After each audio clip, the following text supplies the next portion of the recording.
So there is that piece of you kind of have to fly on your own, but behind you always is this crew of people who's willing to go to bat for you and make the things happen that need to happen to make your job not only doable but enjoyable. You know, if I'm having an issue in my classroom, I'm able to very quickly follow up with my administrators and just say, hey, can you help me out here? And they do. They back me up. I feel like I'm treated like a professional, which is a huge thing for me.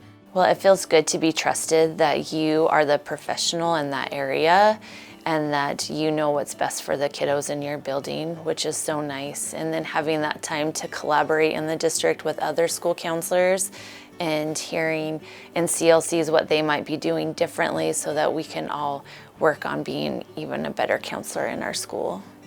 I have folks that make it a point to touch base with me. Just casual conversation, but it's at the same time, it's one of those things where they are lending themselves to be that sounding board for me. And that allows me to leave school at the end of the day feeling absolutely refreshed as far as, okay, I'm able to leave it here. During that time of in-person collaboration, I get time with other new principals, which is so valuable. It's a support network, but it's also such a network for ideas and collaboration. And so those naturally occur through this cohort that is in place for all of our new administrators.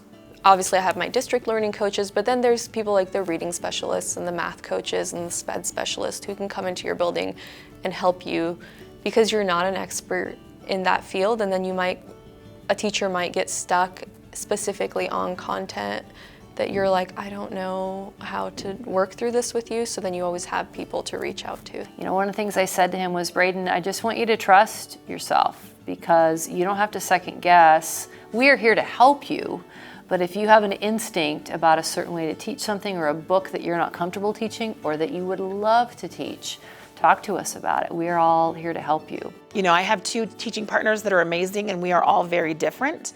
And so we get to take all that same information and do it in a way that works best for us and our students. And so you don't feel like a robot who's just reading from a script.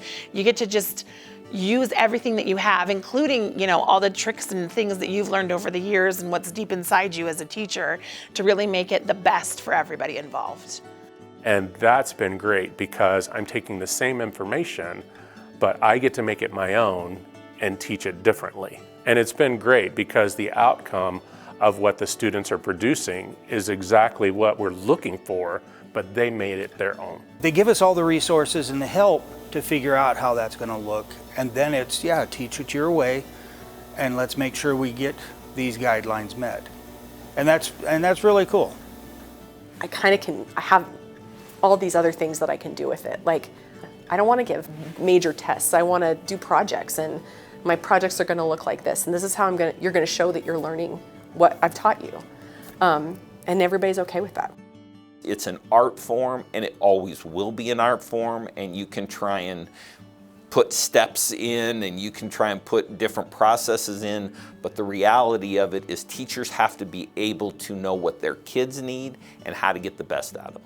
We don't start with the assumption that someone is starting from zero. We start with the assumption that someone has these incredible gifts and capacities, and then how can we either add more kind of fuel to their tank, or how can we support the already incredible work that they're already doing? Maybe we are like a learner-centered district in that way that in our classrooms we let student voice guide our instruction, and then as a district we let our lead learners, our teachers, have the voice and then guide the decisions from there. I know that to live in Boise right now, it's an expensive thing, and so I want to do whatever we can as a district to support our teachers that way. I want to do that and through honoring the work they do and through appreciating the skills that they bring to their art form. I feel supported every step of the way in that I've been set up for success. And with all of us being set up for success and supported along the way, we're able to do the most important work, supporting our kids. I haven't worked a day since I started teaching. I get up and I go to school.